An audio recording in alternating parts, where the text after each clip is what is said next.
Yes, now it's ready. Hello everyone. We got a little late start today, but thank you for joining us. And we're going to finish up with the chakras today.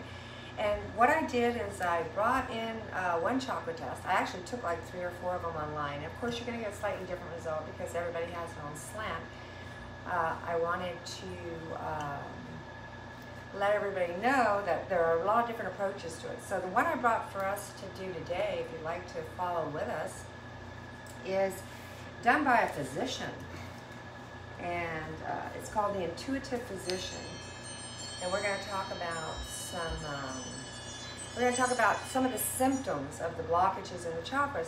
When we talk about the chakras and primarily what they do, now we're going to talk about how we can look at how we're expressing ourselves and what that tells us about which chakras in the body, and then some activities, ideas, and ways to approach those blocks in our system.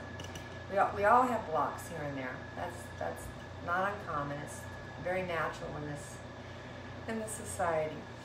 And so as soon as I've got one more person I'd like to have sit down, so as soon as we can get all seated here, I can start with a test. And basically what these chakras are using, and we've already talked about the fact that your chakras can be too closed or your chakras can be too open.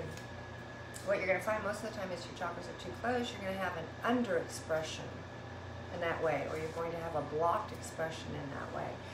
When a chakra is too wide open, you're honestly going to over or exaggerate behaviors in some ways. You see how they correspond? If it's too far closed, it's going to be restricted. You're probably going to be under-expressing in those. If they're too open, then you're out of balance and you may be over-expressing in some of those. Someone who is very, very verbal, talks all the time, is over-expressing through the throat chakra. Somebody who is preoccupied or obsessed with sexuality has an overly open sacral chakra. Somebody who spends a lot of time in fear or is very aggressive has an overly or underly developed root chakra. Once you see again. Oh yes, and I did bring some music today. I talked about it last week. It's music by Ted Winslow. He's a sound pioneer, and he incorporates. Which one? Yeah, you can take any ones you want. You can take them in any order.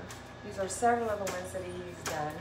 This one we're going to start listening to here is Healing Fairy frequencies. Or no, these are healing frequencies with the fairies. Now what he's done is he is, instead of just doing like basic music you'd hear like in a grocery store or something like that, he's themed a lot of his music, which is really nice to listen to. There you go. It'll probably be just a little bit lower. I hope you can hear me okay. We're still working on some sound issues to make sure that everybody can hear me and they can still hear the music and that sort of thing. But this music, some of it has like 432, 528 hertz, 741. These are all have been identified as frequencies that help, since we're naturally frequency beings and we're running chakras in our systems, energy systems, frequency systems. These are harmonious to the system. Where a lot of music isn't. I think it was back in like maybe the late 1920s when music was starting to get big, and we had radio and that sort of thing, that they decided to they changed the baseline of music. Music was at 432 hertz, which is really healing to the body. It heals, they say it heals DNA. It will help to heal your DNA. And DNA is the physical structure that we use for our expression here. Our DNA is why I have red hair and I sunburn. You know, this is a big part of my expression here. And we all know that there are DNA sequences and corrupted DNA that leads to family lineages, which propagates diseases through families. They become hereditary. So anytime you've got an opportunity to heal your DNA, that's a beautiful thing. So that's what a lot of this music does. It helps synchronize, and it's harmonious with the body. Back to the 1929, they decided the baseline was 432, which is very healing to the body. And they decided they were going to raise the baseline to 440 hertz. So now pretty much, unless you go online, you can find 432 music online. if you want to look for it. But if you're looking at most commercial music, you're looking at music that's been, they've set the bass at 440, and 440 is a very different frequency for the body than 432. It's disruptive. It's not as harmonious for the body. So I love these. Anytime I've got anything going on, anytime I think I might be like getting a little headache or whatever, I'll put these on and listen to them for a while. They're beautiful and they're soothing. And he works with a lot of frequencies. So hopefully we'll listen to this one and maybe a couple more while we're going through this. So what I wanted to start with is I found one assessment, and this is more in like the realm I work in. It's more on a psychological level. And did you get a chance to show them the other websites? Did you? No. Okay, Not yet. let me grab that real quick. Okay, so what I did is everybody, not everybody, but a lot of people are putting out chakra tests. And of course, everything comes from their orientation or their passion or their approach to the system. Somebody who wants to get into the Sanskrit names and that sort of thing is going to approach it from that level, and you're going to get a test that reflects more of that verbiage or approach to the spiritual awakening. So what I did is I just grabbed two sites, and they say they're going to turn up backwards if I show them to you this way. So you can see as if we were online that they actually did. Yeah, darn it. Okay, let me read them to you. And the first one is karmaweather.com, and it's KarmaWeather.com. And I'll just give you the main one. You then can go in under well-being and you'll find a 7 chakra test and that sort of thing. These were a couple that I saw that are very, very different in their approaches. So I think I always thought the more approaches I look at, the more I learn about myself, because not everybody has the same approach. So that one is www.karmaweather.com. It's well-being, the 7 chakra test. And then the other one is www.askangels.com. And it's under spiritual guidance and a 7 chakra test. Now, just to let you know, we're not taking either of these today. I just wanted to give you some other options, because these were pretty diverse in how they approach the testing and their interpretation of the testing. And since we are very diverse people, one may resonate with you more than the other. One may be in a language that you understand more than another. So that's why I don't ever want to limit you to one approach to things, because there's never one approach to anything in reality. So why should there be one approach to any of our systems or how we approach those systems? Now, we had talked about the root chakra. Now, just to kind of a brief overview, because we're going to be done with the chakras this time. I'm not sure even what we're going to talk about next time. It may come to us during this one, but we'll figure out something. But we've got the root chakra. The root chakra is red. Root chakra, the bottom 3 have to do with physicality, have to do with the body, the expression, the physical form. All right, so here are some questions. These are good questions to contemplate. And I'll try to go through them a little bit slowly and give you a little bit of time to think about these questions, but basically it'll come down to a yes or no question. You know what I mean? Break it down and say, no, maybe this is, because it may not be something that's all of the time, but realize that it's something that, if it's something that's reoccurring in your reality, then it's pertinent. And it's going to make a difference if you're aware of whatever it is. Do you suffer from, this is the root chakra, do you suffer from allergies, seasonal or environmental? Do you have allergies? Is that, and they're asking yes or no, all right? And when we get done with all this, we'll go back and see how many yes and how many no answers you have to the questions. Do you have any autoimmune or skin rash disorders? Well, still talking to the root chakra here. Baseline, this is the physical reality expression. Okay, and this would, I guess, be more for women. Do you have chronic yeast overgrowth? You have trouble with yeast? I'm talking about balance in this part of the body. Okay, and that's also diet, though. You realize that a lot of times that's diet, or if you're taking antibiotics, if you're run down, if you're hormonally a little unbalanced, that can all lead to yeast. But basically, what that's telling you is there's some kind of an imbalance. There's something that's imbalanced in your system that needs to be looked at. Now, if you have something come up occasionally, that's one thing. But we're looking for these trends in our lives, things that are recurring in our reality, and are issues ongoing on a physical level. And these are, everything we're talking about now is the root. We're talking about the root chakra. Okay, do you have difficulty achieving orgasm? That's a yes or no. Now, I mean, there may be mitigating circumstances, but you know, Let's see, do you have any joint or bone issues or osteoporosis, any arthritis? Okay, we're all still talking about things that are associated with the root chakra. Do you feel aggressive? Okay, aggression, raw aggression, survival, all of those basic instincts come from this part of the body. Do you have overwhelming fears? Do you have anxiety attacks? Do you have moments of deep, severe fear? All based back in the security, the basic bottom root chakra connection to earth. Do you have UTIs or kidney issues? Kidney infections, UTIs? These are all manifestations of imbalances in the root chakra. Do you have trouble trusting people in the goodness of the universe and in believing in the goodness of the universe? And now we can pull a lot of this back too, and we'll talk about that later, to the whole passive aggressive scale and how differently people perceive other people in their reality. Do you hate change or fear instability? Okay, there you go. I hate change. Now sometimes this is all three, you know what I'm saying? But they're saying the baseline, deepest part of that is there. Okay, and that's all there are there. That's the number of questions, 10 questions. So take a look and see if how many you marked yes and how many you marked no. Okay? So now we're going to go from the root and we're going to do just a kind of a brief review on this. Okay, we're in the sacral chakra, the creativity center of the body, the fertility center of the body. This is where most of our creativity comes from, and we move it up through the gateway of the heart. We move it into the higher, the spirit chakras, and that creativity changes from procreation to being heart-centered to then being more open-minded, and then we move into having a global sense of all of these things as we move up the chakra systems. Okay, and the first question is, do you have infertility issues? Have you had infertility issues? Of course, that all has to do with this sexuality and the creative forces of this part of the body.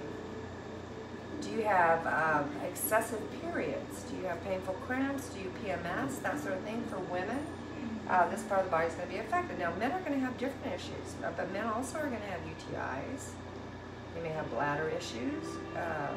You know, I mean, it's going to manifest in the different systems. It's going to manifest in the same areas, and the systems may be different for men or women. I don't want to leave out the men in the group here. Do you have low back pain? All right, now this is a biggie, and this is one of the things that I learned really early when I was working with healing work, is when anybody would come to me with low back pain, and I can honestly tell you that the majority of the people that come to me with low back pain are men. Unless there's been an accident or something that created that. You know, some women have low back problems after birth, carrying babies, you know, that sort of thing. But I've found that the majority of people that complain to me about low back pain are men.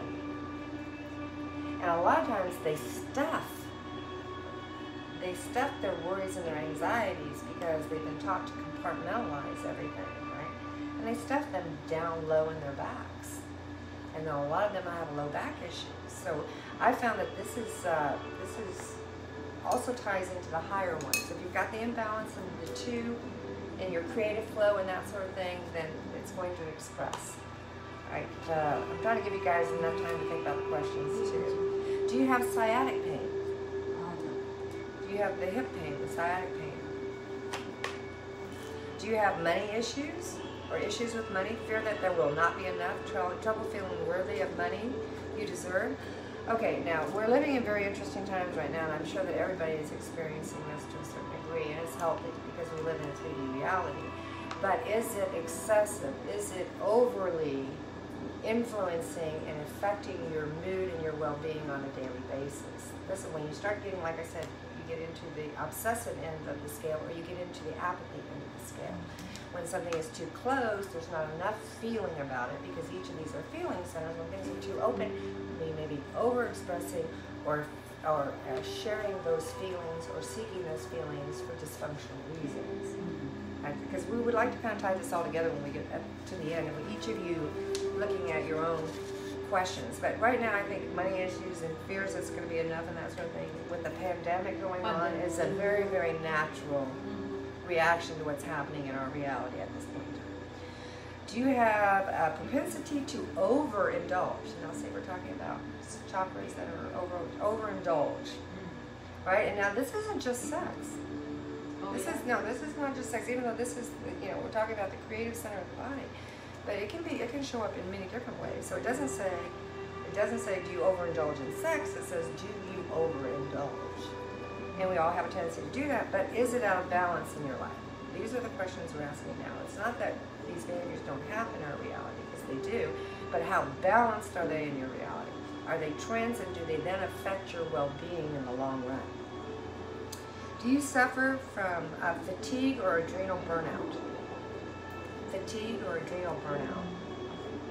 See, I have some of that sometimes, because I just try to overdo all the time. I try to get too much done. But so that's another thing. A lot of fatigue and that sort of thing. You're really crunched up in the creative, expressive, creative part of your body. Do you have bouts of low self-esteem? Moments of deep doubt? I mean, we all have moments where we're unsure which way to go, or we say to ourselves, maybe I could have handled that differently or better. But we're talking more along the lines of self-doubt, as in we don't trust ourselves and our actions. And what'll happen a lot of times, and I'm getting a little off track, but these are important things to know. What happens a lot of times is when we're outside of ourselves and we're focusing on what everybody else is doing, and we're comparing ourselves to everybody else's reality, we're not inside doing the work we need done. We're envying somebody else, or being jealous of somebody else, or looking at somebody else's reality and saying, mine should be that good. Mine should be that good, okay? And anytime that we're in the function of looking outside ourselves for our answers, or comparing or valuing ourselves based on the other people around us, that's not realistic, and it's not productive in a lot of ways. Comparison, I can be inspired by people, but I don't compare myself to them. To me, it's like an apple and an orange. We're all so different. I mean, how do I compare an apple and an orange? There's no place to, they're roundish. And that's about where I have to stop with that comparison, because everything else about them is very, very different. So comparing ourselves to other people, knowing that there are billions of people on this planet all with a very unique perspective, it's nice to tap into that. It's nice to go, oh, that's interesting, or that wouldn't be for me, or it would be for me. But envy, jealous, oh, I should be in that position, or then we're taking away from our internal process. We're taking away from the work we need to be doing within ourselves. And we use our creativity within ourselves too. Think about it. I'm not talking about just our outer expression of creativity, or bringing a child onto the planet, or any of those things. I'm talking about how creative we are with ourselves. Back to the old thought patterns, right? So we're still both in the lower three. So do you, do you have bouts of low self-esteem? Now, like I said, we're always going to question ourselves, but we need to know that everybody has questions. If you don't doubt yourself, there's probably something wrong. I mean, if you go through your entire life and you never ever question yourself, or your behaviors, or your interactions, they always say that the person who's really crazy is the one that will never believe that they are.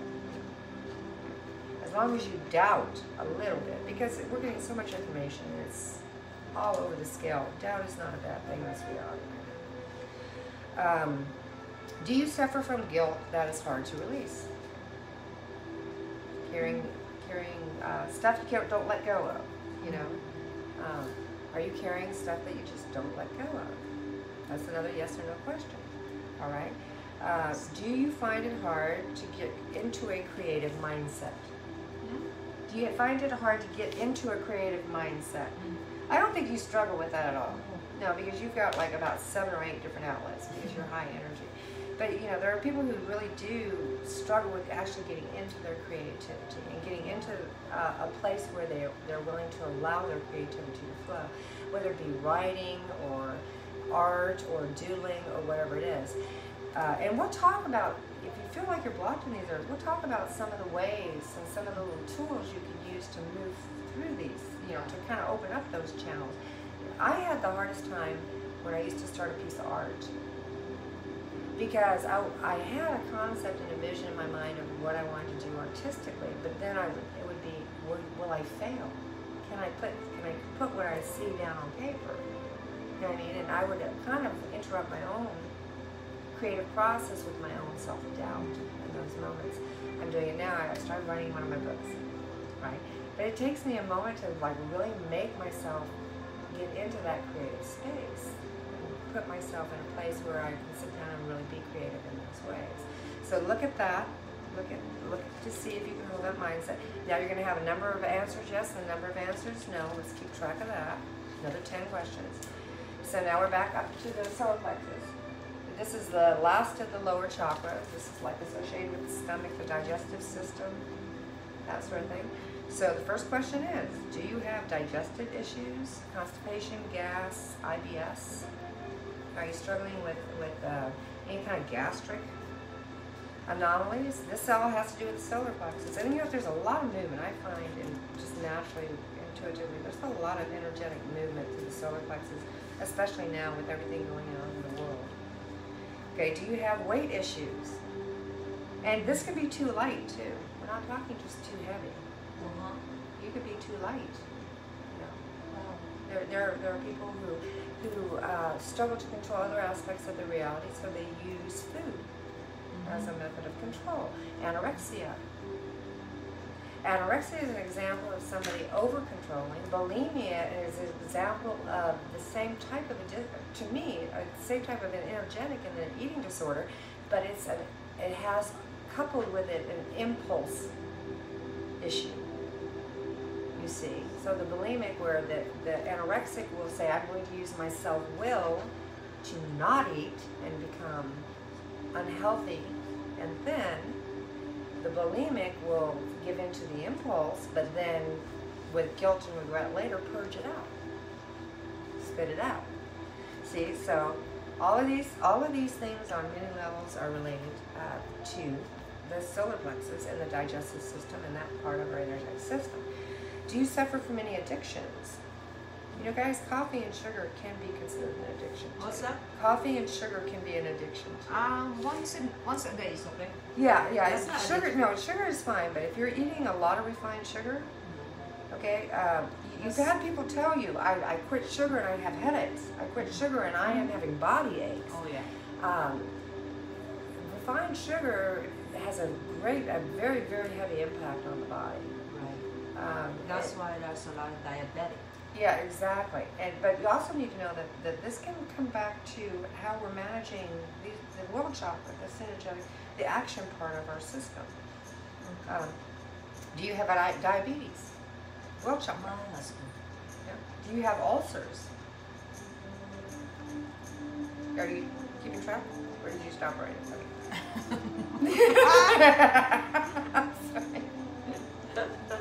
You don't have to keep track She's of like, it. She's like, no, this one I'm loaded up on this one. I don't even have to finish it. These are each questions, though, by the way. The digestive issues was 1, weight issues 2, addictions 3. Do you have diabetes was the 4th question. Do you have ulcers was the 5th question. Do you have gallbladder issues? I've had those in my life. Absolutely. Do you have stomach tension, pain, or fibromyalgia? Now, what we're finding a lot of time, especially with the empathic nature, with the imbalance in the chakras and our misalignment, and I say misalignment not in the worst way. I say misalignment because our culture misaligns us. Everything, a lot of what we're taught in culture and society creates these misalignments because we try to embody this to be part of our culture, and it's not always healthy. Just like changing music from 432 to 440. Wasn't the healthiest thing to do for the body, but we all listen to 440 music because basically it's the mainstream thing to do, and it's kind of difficult to find the other stuff sometimes. Not even I got a question really quick. The neuropathy, I was up till 3:30 in the morning because my husband, it creeped up on him, and his numbness, all his legs. Okay. Like, I don't know what to do. I was like reading until 3:30. Okay, you know where I would start? The first thing that hit me was keep track of what he's eating. Some of this might be a reaction For what he ate? Yeah, you know, because they say that certain things like cabbage and certain vegetables and stuff can lead to migraines. You know what I mean? Maybe the sugar. There might be, yeah, whatever. But you know, and that wouldn't be a bad thing for him at his stage anyway. Would be for him to just keep a journal of what he eats. And you know, and you keep a journal of what you feed him, and see if he, you know, kind of watches, because he's home and you're kind of realigning all of this right now, right? Okay. So, and kind of keep track of what he eats and see if it follows any kind of a cycle of what he eats. That's the first thing that comes to mind, because it was kind of out of the blue and he hadn't been doing. Lately, it gets worse. Like he can feel anything in his leg, like numbness and tingling. Oh my goodness. Yeah. Okay. Yeah. Because I know that a lot of things, the onset will be triggered sometimes by stuff in food. And one of my clients just came. Also, she came back to my life because she also had that problem, that the peripheral neuropathy, because they can feel in the hand, either hand or the legs. You know, people have diabetes, so they're obviously off balance with things. Yes, yes, and yeah, and we're right back to the root chakra and the digestive, because that's all tied together. It's all going to be part of the same system. You affect one physically, you're going to affect your energetics on the higher levels. You are affected on your higher level energetics, you're going to affect the physical. And like what you said, avoid some of the food that it says right there. What I read, that for him, fruit, juices, things like that. Way too much sugar, Too or much sugar. carbohydrates in general are So not, he's to eat because more. as far as his body's concerned, that's just all straight sugar, right? It gets worse. Yeah. Yeah, so the first thing I do with him is say, and sometimes it can be the timing of eating.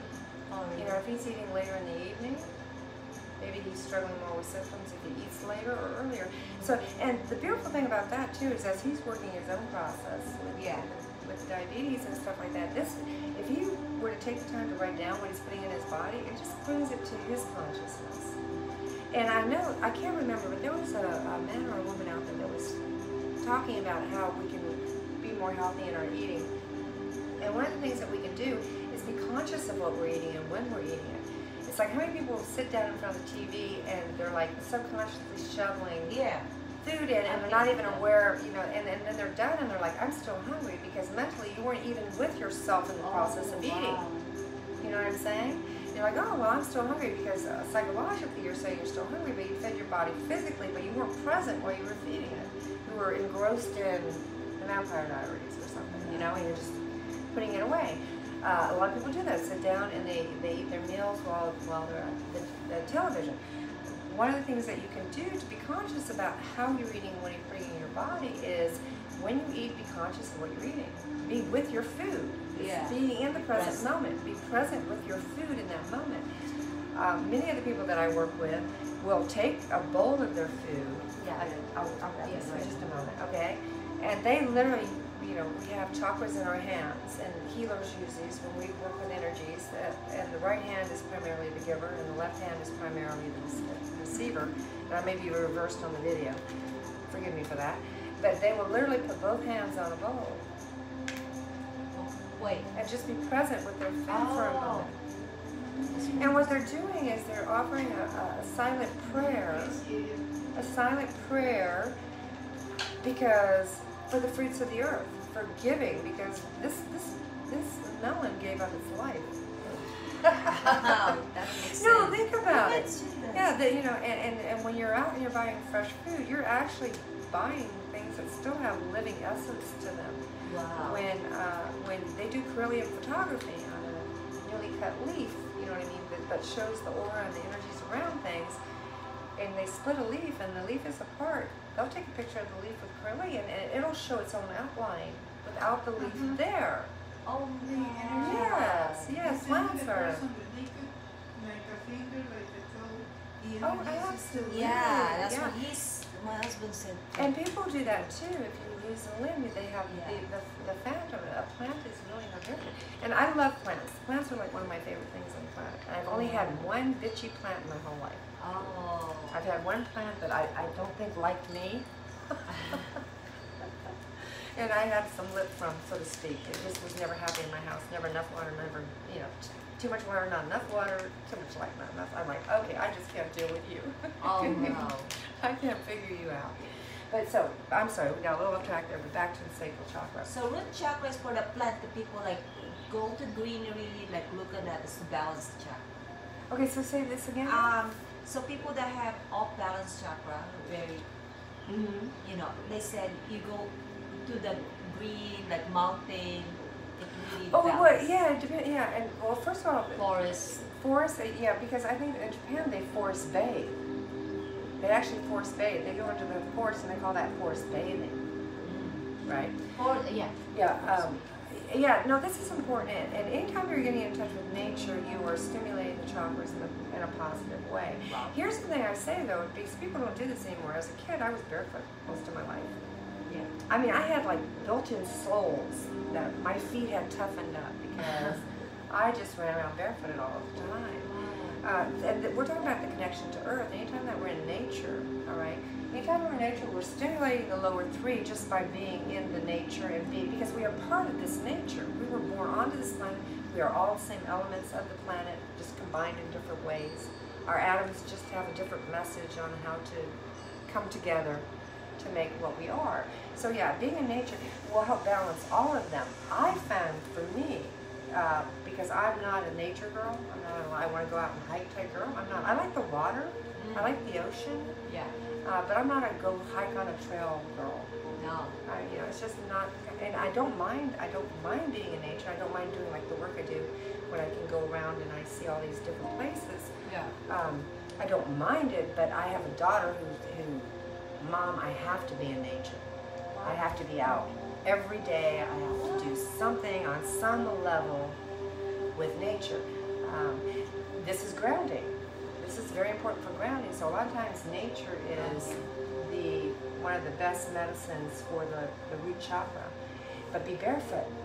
And people laugh at me, but I go all over the world and I'm barefoot. And I'm sure people doctors would tell me, don't, you know, there's different microbes in the soil and all this stuff, you would be at risk, and you will see pictures of me in Mexico, Peru, Ireland, I'm barefoot.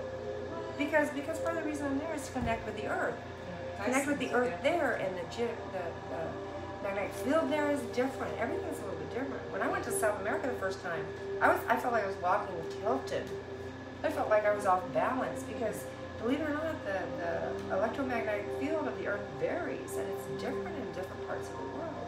And it took me, when I went to the south, to the jungle, it took me a while. I felt like I was walking sideways until I did my first ceremony down there and worked with the medicine workers, and then I'm like, okay, now I feel like I'm walking straight up here. Me having to adjust to the difference, the slight difference in the electromagnetic field of the earth and the gravitational field of the earth. And I don't know if everybody notices that, but I definitely did. Yeah. I was like, felt like I was tripping. In Germany, Netherlands, there were like three, and you're in a different area, like you're completely balanced. This way you can put the broom and still balance. Oh, you've been, yeah, amazing, isn't it? So yeah, so there are all these little variations in our field all the time. So yes, nature always. Nature for me for grounding. My daughter, everything. She just needs it all of the time. It's a beautiful. My son also has that propensity too. He likes a lot of nature. So maybe they just make up for me. Maybe they're taking in all the stuff that I don't know. But no, but nature is a good thing. Being outdoors, open air is all that. I just happen to be like an ocean person. I like the ocean. You like ocean? I love the. I'm now tri-coastal. I lived on the West Coast in the LA area. I've lived in Miami on the East Coast, and now I'm on the South Coast of Texas. Yeah, I follow the water. Where you live now? I'm right off Ocean Drive. Wow. Yeah, I have a nice bay view. I like being. I don't have to be in the water, but I like being close to You the would water. like to come over to your bay area. Oh, absolutely, absolutely. And at some point when I kind of get it all together, maybe I can do like some ceremony and stuff. But I don't have a huge place. Oh no. I don't have a huge place. Well, this is beautiful. This is just a beautiful. So Oh, I'm sorry, we got off track there. Okay, so now gallstones, muscle tension, fibromyalgia. That was number 7. We're still on the solar chakra. Do you feel like you have trouble sensing immediate intuition and accepting your gut knowing? Do you have, I did this for years. I'd have a gut knowing about something. I had no idea how to define it or figure out what it meant, other than I know something's not right here. And then as I started realizing, okay, now I need to pay more attention to that ability, then I started to go, okay, wait a minute, and then I get insights in you know what I mean, insights into what was happening. But I still get most of them after the fact. you know what I mean? I'll be in a dynamic and you'll go, but something's not quite right. You know, you kind of get a sense of that there's something going on, and then I'll sit back like a couple hours later and go, oh wow, that's what was happening. You know what I mean? It takes me sometimes a little bit of time to pull it down. We were talking about that third level of communication that's nonverbal. It's hard to find the words to classify. Okay, so then we have, do you feel like you jump into warrior mode if threatened? Warrior mode.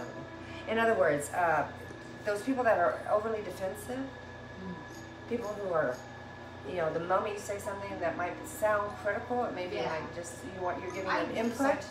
Yeah. And I think, yeah, and we all have buttons like that. And I think right now, as a society and a culture, even as a global culture, we have a lot of those around politics. Yeah. Yes. Okay. Vaccinations. I mean, there are like some big keywords. Now, I'm going to finish this, and then I have something I have to say for my daughter that I forgot I was going to do the intro on and got sidetracked for. Okay, so do you feel like you're, like when you're threatened, instead of taking that moment and taking a deep breath, you know, and I'm not talking about somebody hitting you, I'm talking about verbal disagreements or whatever. Do you feel like you've got to go into that attack mode right away? Overactive, and the action will chakra. Instead of taking that moment back and the pause. That was number 9. And then, do you feel like you are in servant mode or underappreciated? Taken for granted. Do you feel like you're taken for granted? But here's the thing is, if you feel like you're taken for granted or you're underappreciated, you're probably operating with it more closed. If you are in the warrior mode and you are out in people's faces, you are too open to that chakra.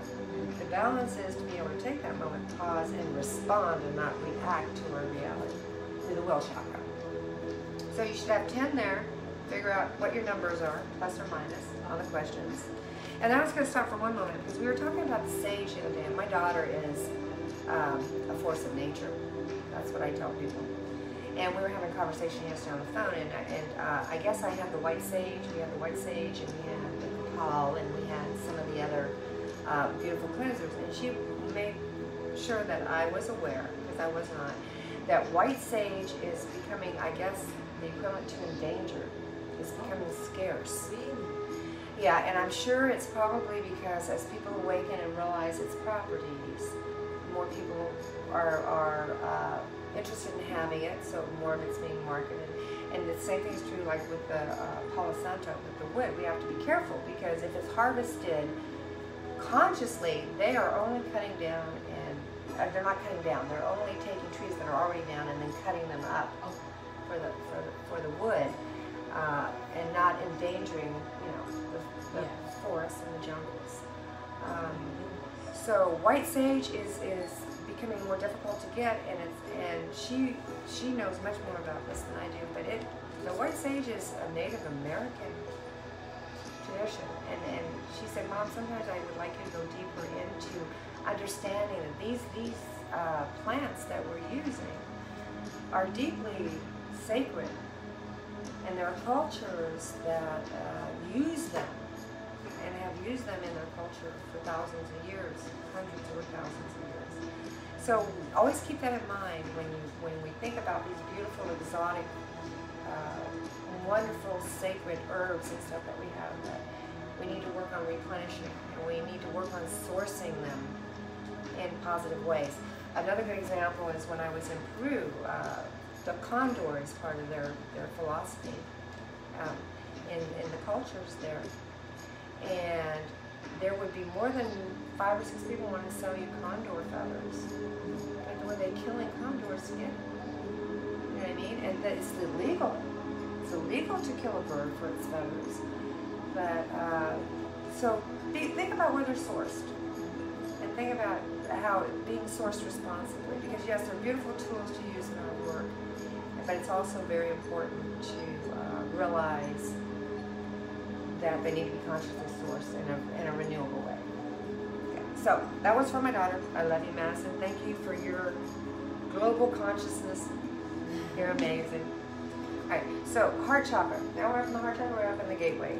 We're into the emotional feeling center of the body. All right, now, if you've got problems with blocks of the heart chakra, you're going to have problems exchanging energy between the higher and the lower chakras. That's the number one given, right? Okay, do you have heart or circulation issues? That's the first question. Okay, do you tend to get lung issues, bronchitis, or pneumonia? And so basically you'll see that as a chakra is not balanced, you're going to find that the physical body immunity for those organs and that part of the body are going to be different or compromised. Or like a hyperthyroid. Thyroid can go hyper as well as hypo. So, third question, do you have any breast pain, tenderness, or other issues? The what? Breast pain, tenderness, or other issues. This could be men or women. And of course, women are going to have that more cyclically. If they're still having a moon, you're probably going to have a little bit of that. But are you having something that's out of the ordinary? Are you having something that's imbalanced? And are you having it more than rarely? Because you should probably rarely be affected by these conditions if they're balanced. Things will get into your system, but not something that's ongoing or something that you're fighting on a continual basis. Do you have trouble nurturing yourself? This is a biggie. Do you have trouble taking care of yourself? Empathic nature wants to take care of everybody else all the time, but are you taking that time to take care of yourself? Because here's the bottom line, and here's a good one for you, because you're a go-go-goer, right? If you're overgoing, at some point you're going to be depleted and you're going to run out, and then you're not there for the people that you're overgoing for now. You see what I'm saying? So if you take a moment and you balance your approach to other people, especially if you're in a big caregiving situation, which you are, because I've been there. It's a lot of work, and that's not shaming anyone for being ill. That's just saying these dynamics are sometimes complicated. They involve health issues, and there's a lot going on. And the people in your lives that love you are going through a lot too. To be there for you, because it's important for us to be there for the people that we love when things are not going right. But also as a caregiver, I must say that you have to balance that out. Because when you deplete yourself, then you're no longer helping any of the people that you thought you were helping, because you're incapable of doing it, because you've overextended yourself. So always balance that with self-care. And that comes with when we start to get into the self-love. When we start to really love ourselves and accept what we are in all of our ways. Okay. So, but that's big for you, because as a caregiver, like I said, that's not saying anything bad about who you're taking care of, because I took care of them for a lot of years. But it is, you're not only trying to meet your own needs and balance your own world, which you do very well with your diet and your exercise, but you're also trying to balance it for someone else that's struggling, and it's added. Okay, so do you have trouble nurturing yourself? Do you take those moments, self-care? Take that time down. Make sure that you're eating. Make sure that you're getting your workout. Make sure that there's some expression for you outside that dynamic. Remember that. We're multifaceted beings. We need to express in many different ways. And if we're in one way, we can only do one thing. But you're fine with that. I look at all your beautiful plants. You've got, you're doing really, really well with that. But also, you take those down moments sometimes too. Take those down moments, a hot bath, alone with a candle, not a Pop-Tart or fresh food or something. So take down moments, self-love. That's what we're talking about. You nurture what you love. Pedicure, manicure. Yes, there you go. You nurture. Think about it this way: you nurture what you love, and the people in our lives that we love, we nurture. Are we returning that to ourselves? Are we nurturing ourselves the way we nurture those we love? Because we're one of the ones that we love. Yes. Okay. Do you put up shields or walls in your relationships? Shields or walls. In other words, are you layered and unopen to receiving love? Okay. Now I find a lot of people, and even empathic, everybody along the entire scale, they feel a strong sense of being able to give love. All right, regardless of how they define it, because everybody has their own definition of that. But can you receive it? Now this is, can you receive it? I struggled for the longest time. It was very easy for me to give everybody else love, but I hadn't come to acceptance and self-love myself. So it was very easy to think that they deserved it, but it wasn't very easy for me to believe that I deserved it. Those moments. All right. So I would put up shields because, oh no, if they really knew who I was, maybe they wouldn't like me because I'm not not like perfect. I have my flaws. You know what I mean? And so we pretend, we put up walls, we put up shields. Yes. Relationships start to get a little too deep, and then we throw obstacles in our own way. These are the things I'm talking about. Or we start to, or have you ever heard that person that says, oh yeah, well, you know, I can't seem to make it past 8 months in a relationship. I make it to the 8-month point, and then the relationship starts to go away. Because for the first 8 months, you're like in the honeymoon, and you're only seeing the good and the positive, right? And then when we start to get really close to somebody, and it starts to get scary, it's like, oh, well, you know what?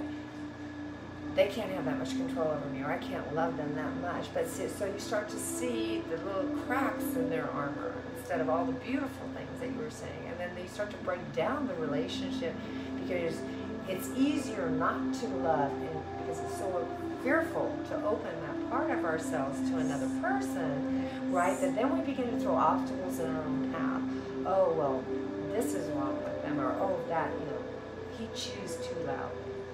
Or, you know what I mean, or I don't like that he throws his shorts in the corner.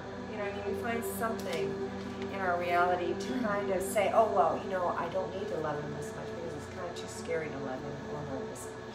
My goodness, Right? Rob just had a conversation like that with one man. I saw your eyes get big again, like, oh no. Because exactly what you just told me. I said, you need to speak to Miss Leslie. She knows everything, and then you just, that's exactly what she wanted to hear. Okay, well, I perfectly understand. I hope she sees this. I hope so too. I hope you do. It's very scary to love. It's very scary to love because, and we're going to get stuck in the heart chakra here for a minute, sorry.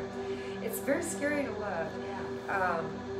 So we do throw obstacles in our way, but here's what I've discovered, or makes sense to me, and you can take it or throw it away.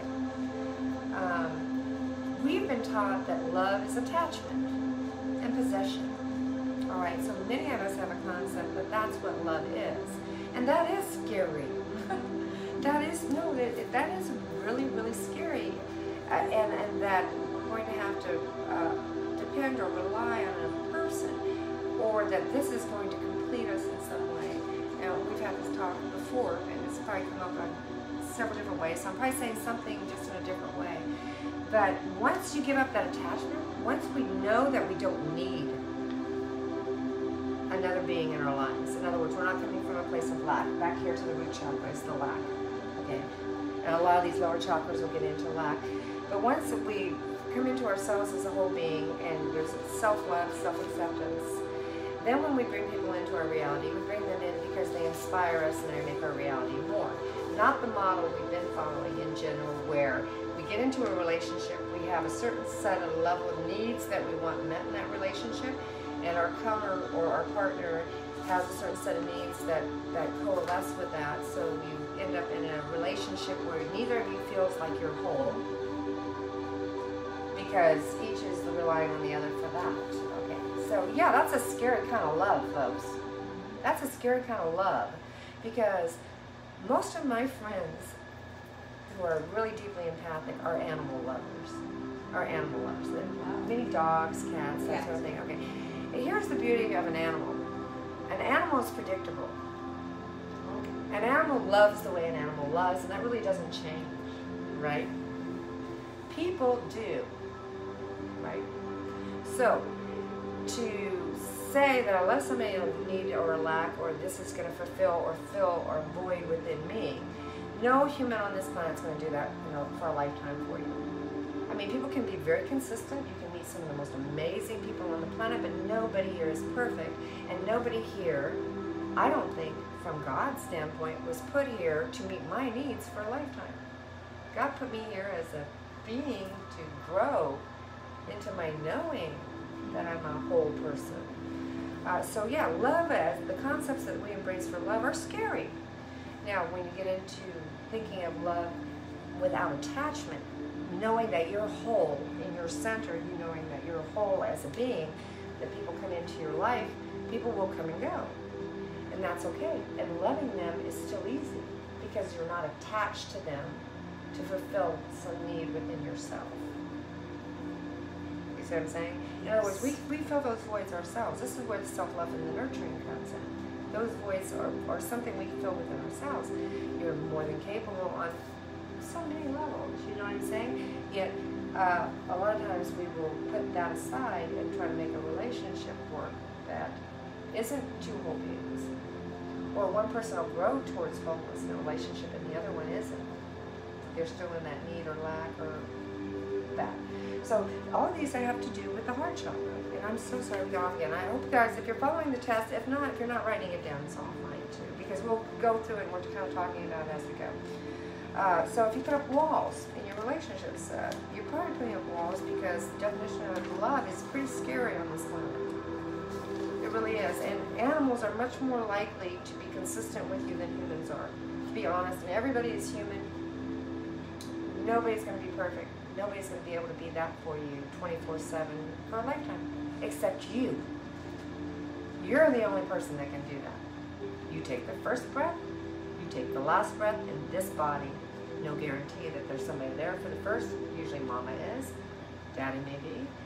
Nobody guarantee that somebody's there for the last breath. So this you are the person you live with for a lifetime. That's the person to embrace first. Yes. And then everything else will come to you, basically, as you get into that self-knowing. Okay. I'm sorry, I got ahead of myself. Now I'm reading the next question. Do you have difficulty with your attachments? Either getting over attached to a loved one, items or pets, or never allow yourself to get attached at all. Okay, somebody with a closed heart is going to have the shields up, Yes. right? Somebody with a heart too open, it's called, actually in psychiatry, it's called attachment disorder. It basically will attach to somebody like that. You know, I've had a marriage proposal within 2 weeks. That scares me. Oh. I mean, I can love you and there can be a real connection, but that's attachment. That's saying, I've only known you for 2 weeks and I want to marry you. Now, not that I don't believe in love at first sight, don't get me wrong. This can happen in energetic approaches. But when somebody asks me to marry them 2 weeks into a relationship, I take a step back and I go, what does he think he needs from me? Because if he didn't, you know what I mean, why is he so quick to get attached to me at this point in time? But then you have somebody, you know, 4, 5, 6 years, and they can't make the move either. The difference between being shielded and the heart being too closed and the being too open, and when there's an imbalance in the heart, then that's when the attachments come in. And we actually kind of already had that whole conversation. My husband married me. I mean, he was married me the first day. We got married within a month. Okay, We're still together for 15 years. Yeah, no, and I'm not saying there's anything Right. wrong with it. I'm not saying there's anything wrong with it. I'm just saying, but look at that. And has it endured that way? Does his heart chakra stay open? Is he unveiled? Is he all of that? So maybe you just got a really unique situation. Yes. And I'm not, and please, nothing I say is set in stone. There are always going to be, that's what miracles are. There are always going to be exceptions to the rule. And my saying is if there's an exception to the rule, it's really not a rule. But in my life, I have found, you got a good one. That the 2 times it's happened in my life were both times where when I definitely didn't say yes. You know, my answer to that is, let's talk about this in a year. Let's talk about this in a year and see if we're like still jiving on this level in a year. But basically, make sure that they're coming to you. Now, he may have you just probably enamored the hell out of him, and that does happen. You what? You just enamored him.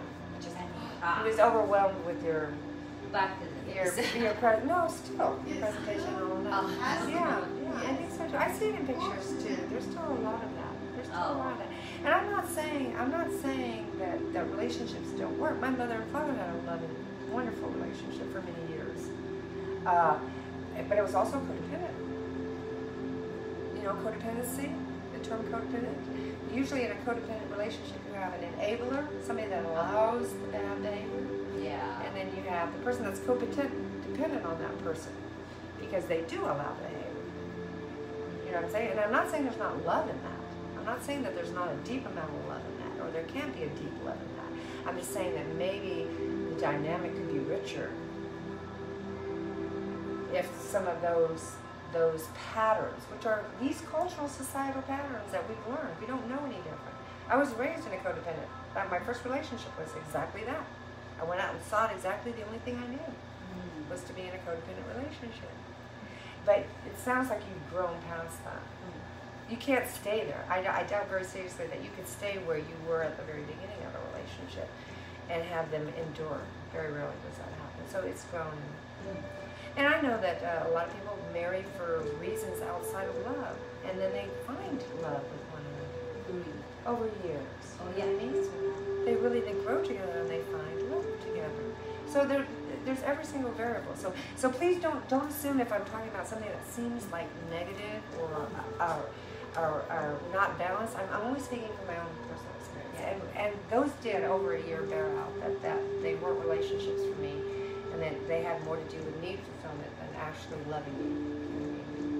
So, just keep that in mind. It's going to present a lot of different ways. And I think that's beautiful. How long now? Did you say? 15? Yeah. Wow. Before that, I was with a relationship. I was living with a person for 5 years.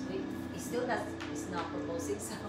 Yeah, well, see, there you go. Yeah, see, and that's somebody that's closed. They're not ever, and you hope they're going to open themselves to the real thing. That's Well, all because he knows me for 5 years. Like, he likes me, but he couldn't approach me because he's very shy. Oh, for 5 years? He knows me, he's seen me before. Oh, but he now, don't see, wanna that ask adds me. another dimension to the stories, folks. She tells me we met one day, Larry asking me if I he'd know, that's- known her and had the courage to I talk don't to know, her. yeah. For what, 5 years, you said? Yeah, he's my stalker, just kidding. Oh, so okay, see, so that's a little bit different. No, I'm talking about meeting somebody, just starting dating. Oh, no. Didn't know me from Adam, and then 2 weeks into the relationship, let's get married. I'm like, I'm going to think about That's this for a little scary. bit. I'm not Okay, sure no, I'm ready to I jump get it into straight. that. But no, okay, there's another dimension. Yes. So apparently he had his eye on you for several years before he had the Yes. courage to approach you. Yes. Ah, interesting, I love it. That's such a beautiful love story. That's a beautiful love story. I saw you guys karaoke. Oh, yeah, we the love other to day. sing.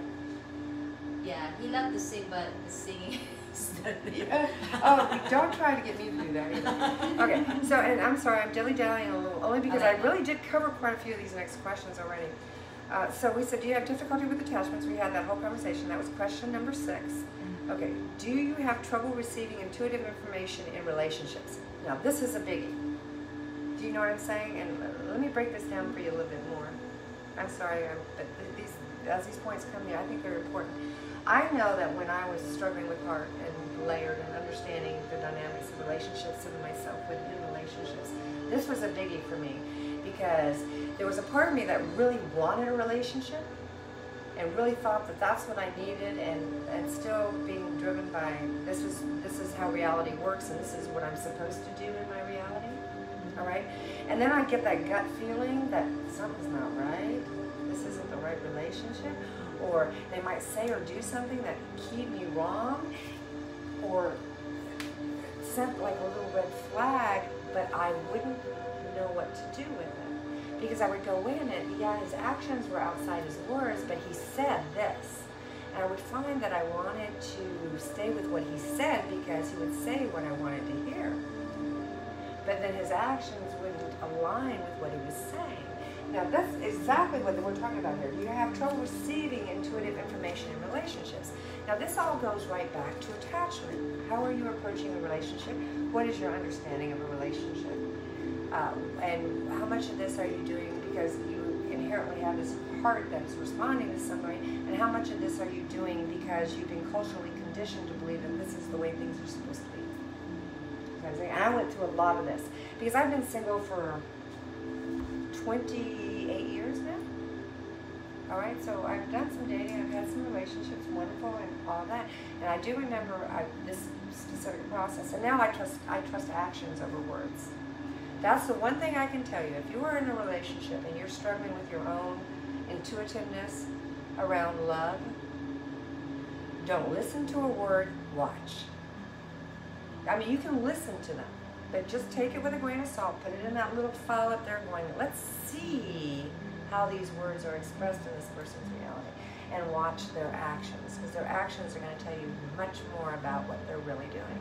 And unfortunately, as we're working on balancing and bringing all these aspects of ourselves in, we often are still in the mode of saying one thing and doing something different.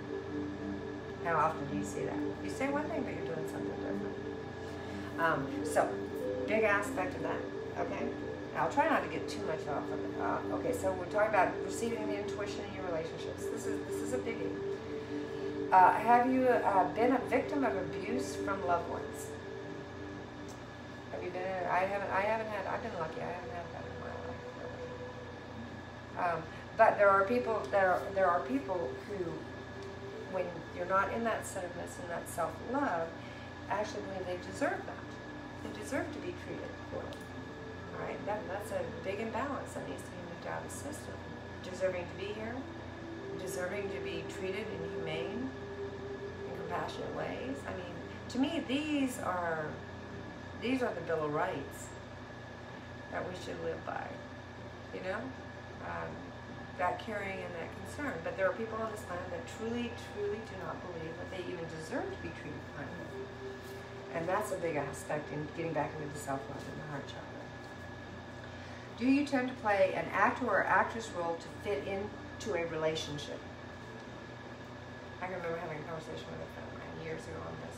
In other words, you pretend to be something else in a relationship until like people are like kind of enamored with you, and then you go, oh well, by the way, I got this little chink. You know what I mean? But basically, you're not really presenting the real you in the beginning because you're afraid that if you're really you, you won't be loved. Well, I tell you what, we are all flawed. We are all broken in one way or another. The best possible scenario is that you meet somebody in your life that is wounded in similar ways and compassionate enough to work yours with you as you work theirs with them. Right? That's the beauty. That's the real loving. There's no perfection here. So, but that's telling you right there that you're still layered and shielded. Because you're afraid to be the real you because you don't quite love yourself yet, so how could anybody else? See, when we talk about the inside job, I still want to get back to this. And you'll notice that every time we talk about one of these concepts and I take it outside of us, I also bring it back in. When we get back to this place, when we get back to the centeredness within ourselves, then everything else, a lot of these behaviors drop. The attachments to things drop because you know that you're internally fed that. You now know how, you have proven to or shown yourself that you're okay in these areas. And you know, people are going to vary. When they say a balanced chakra, it doesn't have to be 50%. You know, a chakra that runs like 40 to 60 is probably in a good range because people have their individual variation. You've seen people who are high energy, and then you've seen people that have the very low, soft approach. This is how they work their chakras and their energetics. If somebody's at 40 and somebody else is at 60, doesn't mean either of them is out of balance in the 40-60 range. When you get down 30, 20 on any of these, you know what I mean, or you get up around 75, 80 where it's too big, then you're out of balance in that way. But if you're staying pretty much between 40, 60, I would even say, you know, the high, well, no, you don't want to go too far below 40. But anyway, so balance is not perfect 50%. Balance is going to adjust because you're going to express, each of us are individuals, we're going to express, I may express a little more through heart, and I might be a little bit more open because that's my natural expression. Somebody who is an amazing speaker would probably have very balanced here, but they would probably be in the 60 here, where I'm more in the 40 here. I have found my voice, but I could still be balanced and have more voice. Yes. You see what I'm saying? And more voice, not just in the physical presentation of my voice, but more voice in what the constructs and the ideas that I talk about. That's still expanding and growing in me through the throat chakra. Yeah. Okay. So, do you tend to play a role, or do you tend to pretend that you're something else for people? Okay. Or do you exaggerate things? Think about it. Do you exaggerate things? Okay? And this is not beating anybody up. It's just, oh, why did I exaggerate that in that moment? Why did I kind of make that big in that moment? Maybe I felt like I needed to be bigger, you know? But that's all looking back into this stuff. Do you crave attention in order to feel whole? You know, that person that has to be the life of the party? Oh, God. Or that person that has to have the attention, even if it's not necessarily nice attention sometimes. Do you have to do that? Are you bad at that?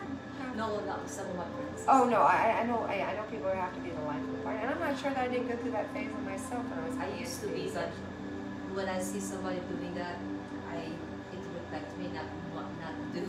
Yeah. But you know, but it's part of their process in that moment. It's important to them. You know what I mean? And you just send love to it. Yeah. And give them, and always give attention in appropriate ways. You know, not attention in inappropriate ways. Okay, so that's the 10 questions there. And you write down your pluses and your minuses. And I hope you're following okay, because I know I'm going a little bit left and right here. Throat chakra. Throat chakra. We're at throat. Yep, we just finished heart. Now we're up at throat. Okay, and then, and like I said, there's a high heart one there that's kind of in between those two. That's my overactive. It's not bad though. I mean, it's better than mine was underactive. I had strep throat every day of my, or every year of my life, I think until I was in my late teens. Strep throat constantly because I had no voice. I was afraid to speak. I wasn't, you know, but I wasn't comfortable speaking. Really, I didn't want to do it. Okay, so do you have thyroid issues? First of all, do you have thyroid that's running too high, or do you have a thyroid that's running too low? If you're in the balanced range on your thyroid, if you're in the balanced range on your throat chakra, then your thyroid should be in a balanced range also, because it's going to respond to the energetics and vice versa. Now, diet again, we're talking, there's a lot of things that can make a difference here, diet and those sort of things. Do you have neck, throat, larynx, or sore throats often, or any kind of soreness in the neck, throat, larynx, sore throats often? That was my thing growing up, having strep. Yeah. Do you suffer from TMJ? I had TMJ. Oh yeah. Grinding teeth. I actually had to wear a night guard for years because I grind my teeth. Horrible TMJ. Very, very, very constricted throat chakra issues. Do you have a lot of cavities? That I never had. A lot of cavities or gum issues? I've been okay with that. Do you have a slow metabolism? We're at the throat chakra. Do you have a slow metabolism? Now they're probably back to the thyroid function and that sort of thing. Do you, okay, here we go. This is number 6 now, just to make sure we're staying on track. Do you enjoy overeating or using your mouth in habits such as smoking and drinking? In other words, are you oral? There are people that are orally fixated. You see the people that are chewing on a straw all the time? Yeah. They've got to have something in their mouth all the time? Even a toothpick. Yeah. Even a toothpick, but it's got to be, or somebody sticks a bunch of chew up in their lip. Meaning That's throat. that means they're overactive or underactive? I think, that's a good question. I think it's probably overactive in some ways. Overactive. But it also might be, well, you know what, let me think about that for a minute, because I could see how that could work both ways. You could be trying to stimulate the chakra. But now, I can say that, like in the root, when the sacral is overstimulated, then there may be an over-obsession with sex. So it might be easier to say that there's an imbalance in the throat, that if you're doing an excessive behavior, that more than likely it's because there's more activity or energy in this area than you want. I'm overactive and not eating. Well, yeah, but you eat healthy and you eat balanced foods, because they're going to get to this too. Okay, but do you overeat? Do you sit down and know that you're overeating? You know what I mean? There are people who sit down and know they're overeating, or will go back and eat. My mother was a foodie. She loved food. She used food to soothe herself on many levels. It was a comfort thing for her, but it was not good for her. She weighed well over 200 pounds most of her life. She was a heavy woman, struggled with her weight, but was very, very, very too much food. That was her big baddie. Do you get tension headaches? Only when Do you have trouble expressing how you truly feel? You are? You were? Was, but better now, huh? Yeah. Yeah. Yeah, and that's a biggie. Being able to express your feelings is a biggie, because a lot of the empathic people and the people that are dealing with the throat chakra issues don't believe that they have a right to have an opinion. Or their feelings don't matter. Okay. Number 9, do you love to gossip even when you're trying not to?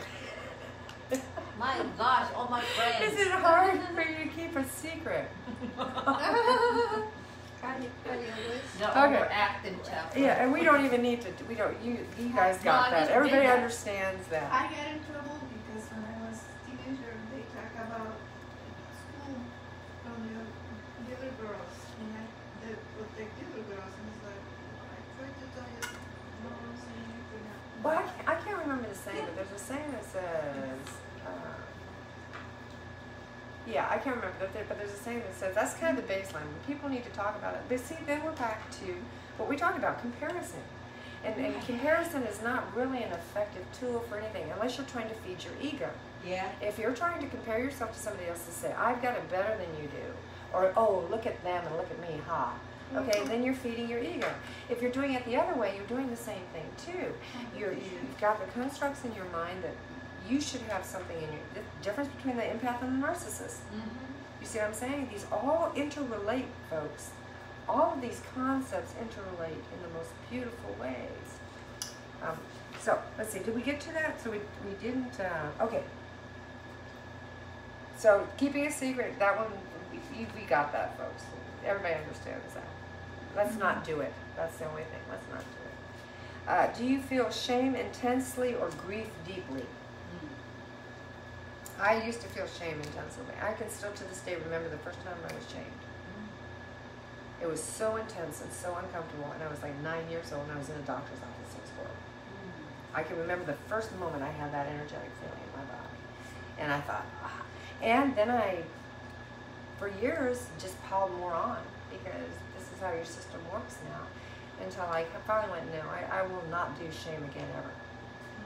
I will not shame someone, and I will not accept shame in my life anymore. That's a baddie. That's a baddie. Shaming someone for their differences. So, that is your 10 questions for the throat. And I'm running kind of long here, so I'm going to go a little bit faster. Okay, third eye.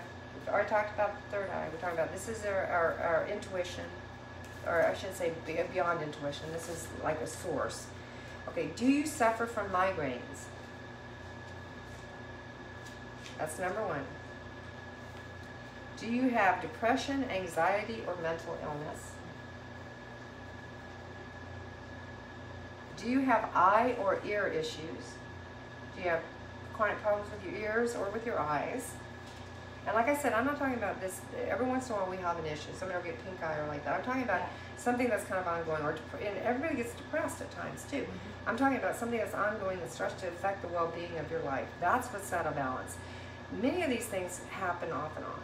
That it's about what we're doing that is a trend in our lives and brings us to points where we're really out of balance and we're not healthy with ourselves. That's in the third eye. That's third? I had an ear and eye surgery.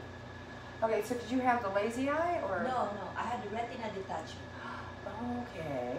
The surgery, and then the other one. And which eye? Which eye? The left eye? They put the belt with the right. Yeah. And then the other one they laser because it's about to get the hole. And there's so many holes. So you have something with detaching on the retinas. Is it hereditary? It maybe? opened. Yeah. I have a friend also that struggles with that. I was 35 years old when that happened. 30. Yeah, 35. And so now ears too?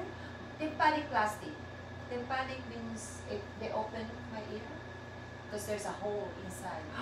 In the eardrum? Yeah, so and whenever I go swimming, the water. So you had severe ear infections and they put tubes in. Tube. So that they could drain close, properly. They closed it. Now I can hear better. Before it was like muffled. I can hear. Wow. Yeah. Now it's You've come good. through a lot. That's awesome. I was blind at one point. Well, see, detached retinas, that's nothing to mess around with either. Oh, yeah. That's something you got to take care of. It's been how many years? Yeah. Okay, so that's something that was maybe at that point in your life there was something you weren't seeing, or that was, you know what I'm saying? At that point, because it's not something that's manifesting throughout your reality. It's something that you can go back and key on. Yeah. Sometimes if you go back around what was happening in your life around that time, you can ask yourself, what was I not wanting to see, maybe? It just maybe either hereditary or Yeah. a car accident or but I didn't have. Oh, that. you had some other stuff going Something. on too. Okay, I got you. Yeah. I got you. That don't concern me because I'm too young to have that. Okay, yeah, because that's awful young for a lot of that stuff going on. Do you, let's see, oh, I got the ear and eye. Do you have trouble sleeping or issues with insomnia? Sometimes. Yeah, you? If you trend towards it, it needs to be a yes. When I was pregnant, Oh, so not now? almost the whole pregnancy. Okay, but not Yeah. now? Well, see, not now. If it's not now, because you can go back and look at that. But that was probably a change in your life. Was it your first? Your first? See, big life change coming. Yeah. Of course, you had a lot of energies. You were working. You were going to become a mother. Oh my gosh. Yeah, that's a big deal. Do you ever overanalyze things or live from an intellectual reality or an emotional reality? In other words, how do you overthink? In other words, do you find yourself and your friends will say, "Oh, you're overdoing that. You don't even need to think about that much," right? Or do you stay totally intellectual so that you're not getting into your feeling centers at all, and being able to equate the two? This is where it's beautiful. This is where I get the high heart. Okay, because you can have heart, all right, but there's got to be a connection on how we bring this all together. You see what I'm saying? And this is where I feel like high heart, but It can continue. pulling up the energies, pulling energies up into the higher centers. Goddess. But you don't want to be too intellectual. You don't want to be so intellectual that you lose your empathy, your ability to relate to somebody else going through a situation. But you also don't want to collapse into your empathy. All right, here is the balance. Those people that they hear a story and they're literally in tears, and it may not even be in their peripheral. You know what I'm saying? Yes, there are atrocities and things that we have to be empathic about. But when you collapse yourself into empathy, like I had friends that, as things change politically with the pandemic, they're hibernating, they're hiding, they're cocooning, they're in fear. That's not the reaction you want. Yes, you have to be cautious, you have to be careful, you have to be informed and realistic about what you're doing. That's the intellectual part of it. You can have the heart and the feeling, but if you're too intellectual, you're not grasping the emotional feelings that are happening, and if you are too much in the emotional body, you're losing your intellectual ability to also manage the situation. Does that make sense? You understand what I'm saying? Okay. Because I'm wearing you out now. We're about done. Okay. Do you have a poor memory? Do you have trouble visualizing things? Do you feel competitive? Sometimes. Competitive.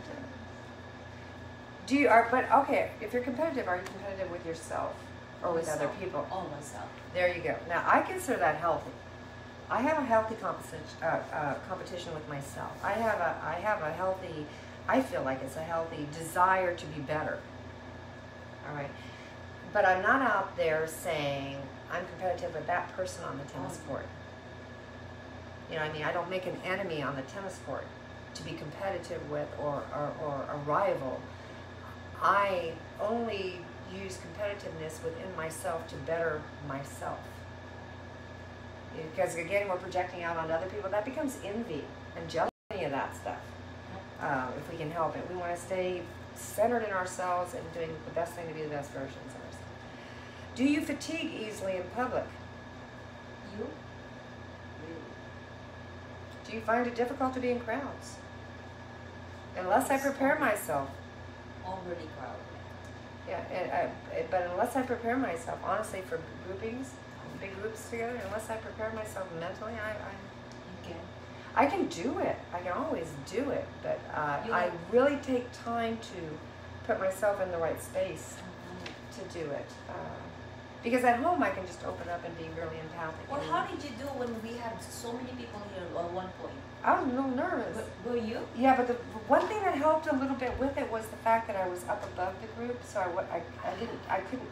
You could see when everybody. when you do that, you don't entrain with them. Like, we were all very psychic, and like when we're sitting in this group, like you say I go off on tangents, and you just talked about it. Well, a lot of times it's because we're all at the same level, so I'm picking that up. I'm not picking up your thoughts per se, but as I'm doing my pulling in the energies to speak, that energy is around you, right? And I may be picking up on that because a couple of times, maybe 2 or 3 times, you said, "Oh, we just talked about that."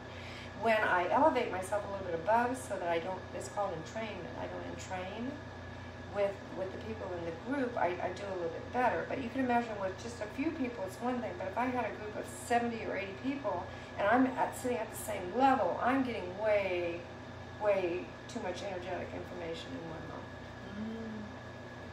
I I see. You know what I'm saying? It's just it's overwhelming, and so unless I set myself up to do that, set myself up and say I'm going to be in a big crowd, or I'm going to be in a big group, or I'm going to go dancing tonight. I like to dance. I don't mind being in crowds. I really don't. It's not my go-to. It's not my, I have to go out every weekend and be in a crowd of people and be very social. So I'm finding balance in it. I'm finding balance in it. But so you can see that somebody that had to be out all the time is trying to fulfill some needs. Somebody that never goes out is afraid of going out. Somebody that's operating in the middle is probably working a spectrum of expression in that area. But I still don't like the grocery store. I mean, if I go out like a crowd to be happy, I like that better than being in a crowd at the grocery store where everybody's like, yeah, most of the time people in grocery stores, their minds are like all over the place. Yes. They're not happy and they're in a hurry and they don't want to stand in line. And, Even if you're registered, they just like rushing. Yeah, you know, so those are environments I enjoy under any circumstance. I don't hate to say it. enjoy. I don't enjoy it. I can do them. I set myself up to do them. But I can honestly say that there are some things that I don't enjoy. Christmas time in a mall. Oh my God. I do not enjoy Black it. Friday. I never gone into Black Friday. No thank you. Yeah. So you get my drift. You get, yes. You understand. I hide in the basement. It's like, take me away. Do you have, let's see, so are you competitive? Do you fatigue easily? That's me. Do you feel so empathic sometimes it affects your moods? Do you affect the moods of others? Do you what? Do you affect the moods of others? Yeah. In other words, you'll take a class and you'll pump them up. Yeah. You can And affect they the pump moods of me up others. too. And then they'll come back and they'll Yeah. feed you energy while you're doing the Yes. class. And so, True. okay, so and the thing about this is like be that. balanced, you know. And I always work to give as much energy as I get. You know what I mean? And actually, I prefer to pay forward. Oh. You know, Yeah. when people say they pay for something, Yeah. that they pay for it after the fact, I would prefer to pay forward. I would prefer to bring all of that in the beginning and just say, let me pay forward as much as I can, and then we just go from here. But you know, different people have a different approach to that. You know, so anytime I go anywhere, I always show up with something. I mean, it's part of how I was raised. Pay forward, bring something, bring This something March to it. always do that. Yeah. Give me water. Well, that to me is abundance. You see, because when you pay forward, what you're really saying to the universe is, I have faith that whatever I need will come back. And it may not, you know, and when I say that, I'm not saying money will come back. I'm saying whatever I need will come back. Oh. And I may not be able to define that in an ego standpoint, but whatever I need always comes back to me. You know, what I mean, as long as I keep that space open and I'm magnetizing that, I give it and it comes back. Yes. Let's see. So basically, those are your 10 questions there. Now we're finally to the last one, the crown, and I'll go through this pretty quickly. But this involves genetic disorders. Do you have any genetic disorders? Now, I'm not manifesting any, but I have genetic disorders in my DNA. I've done the testing. I have a propensity. My dad had cataracts at a young age. Oh, wow. My sister and I did not get them. Okay. So there's some things in my genetic structure. There's actually other, things, but I'm not manifesting any of those. I'm not expressing those genes in that way. Either I don't have the full sequence, or I'm just, we can turn that on and off just in some ways. We really can, because like I said, both my sister and I should have had cataracts in our 30s, because my dad was one of 5, and I think 4 of them had it, and I think his mother was one of 13, and 10 or 11 of them had cataracts. Yeah. I mean, we really dodged a bullet to have 2 children and neither of them have cataracts. Oh. Yeah. So genetic things, those come into this. Do you have any life-threatening illnesses? Now, so you can look back on your life and you've had life-threatening illnesses, okay, and say, where was I in my life? What was the process going on in my life at that point in time? Because that's going to factor into why that illness presented at the time. Do you have learning disabilities? Some people have dyslexia. Some people have where letters are turned That's around. Eddie. Yeah. Okay. Do you find it hard to pay attention? Okay. Do you find it hard to pay attention for long periods of time? A lot of times. Okay. Seizure disorders. No, we're all talking the crown, so we're up here, up here high. And so seizure disorders, or you're dizzy often. Do you have times when you can't feel joy or happiness, or you've lost pleasure in things that you used to like to do? or like you go through the motions of things instead of. Do you get your feelings hurt or feel personally attacked by criticism? That's like Resilient. yeah. Do you find it hard to form your spiritual beliefs when you're not connected on the sin? It's kind of hard to pull that all down. Yeah. I think so. Do you feel separate from God?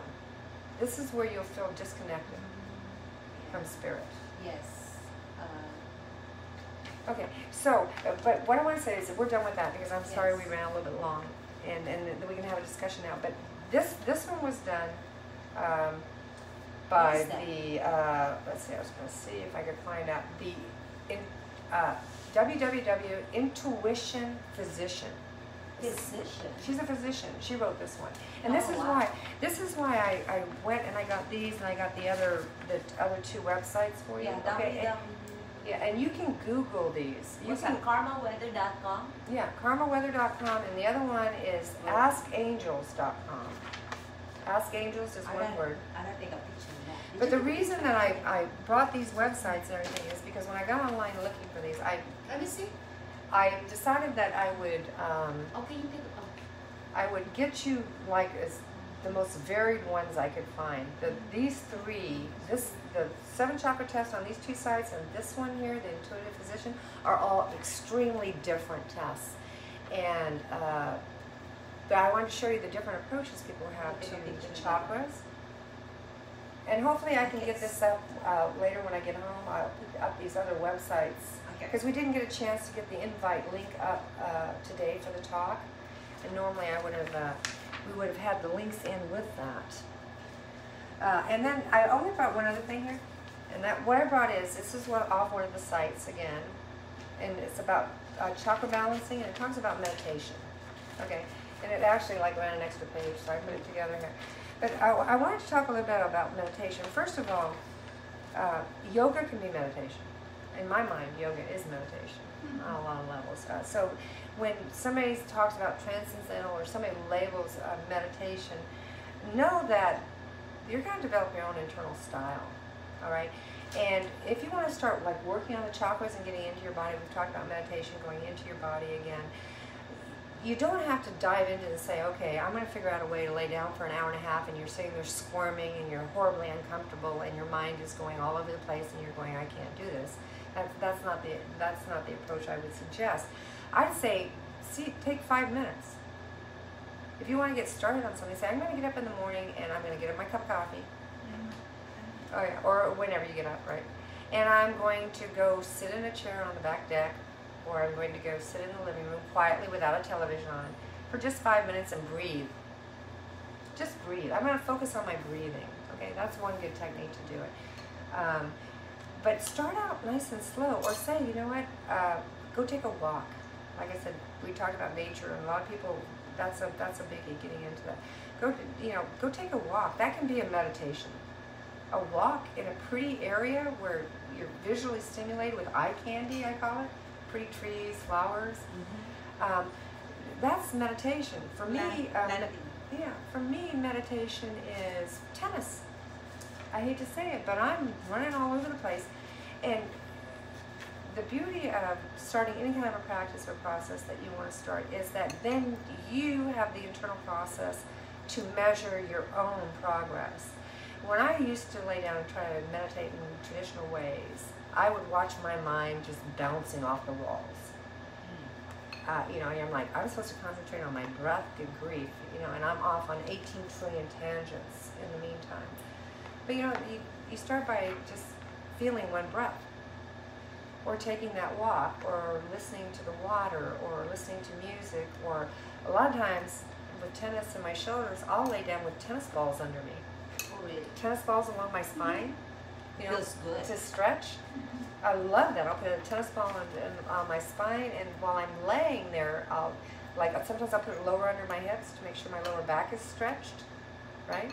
And I'll sit there and maybe for just a couple of minutes, and I can just focus on that part of my body and whatever impression comes to me on that part of my body. It doesn't mean you're blocking thoughts, because a lot of people think, oh, I have to be thoughtless, right? that is a form of meditation, yes. But that's not the form of meditation for everybody. Not everybody's nonverbal. A lot of us are very verbal. You know, just do something physically that makes you focus on that part of the body.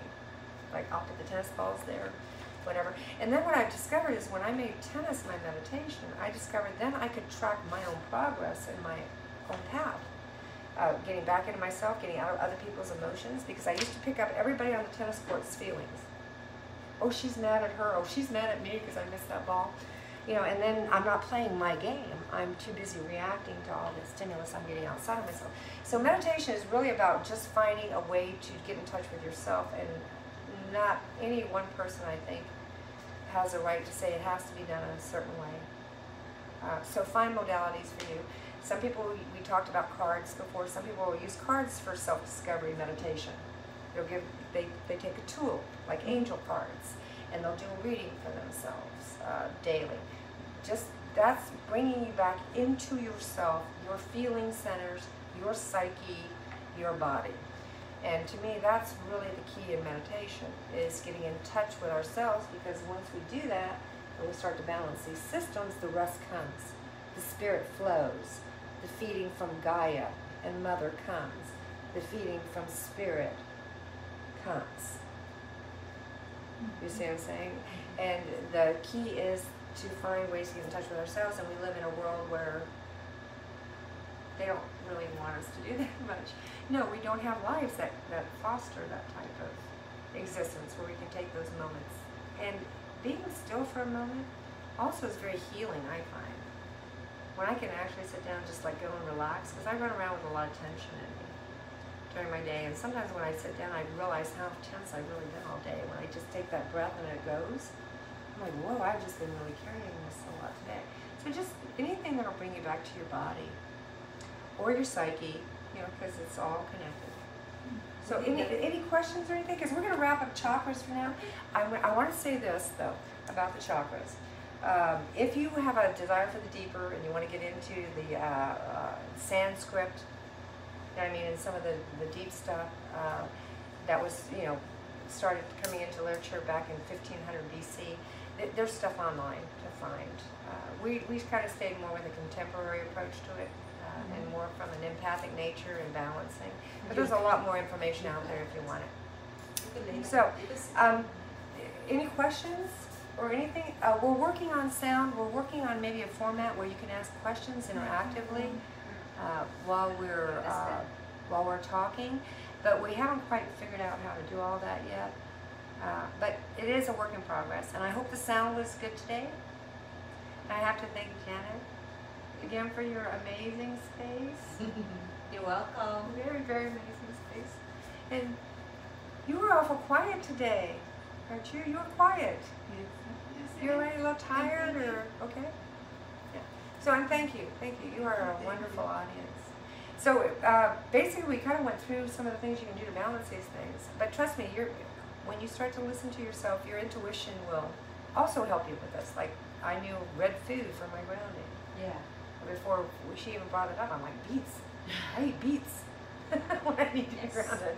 You know, so you're going to get a lot of things intuitive, and your list is going to vary because we're all a little bit different.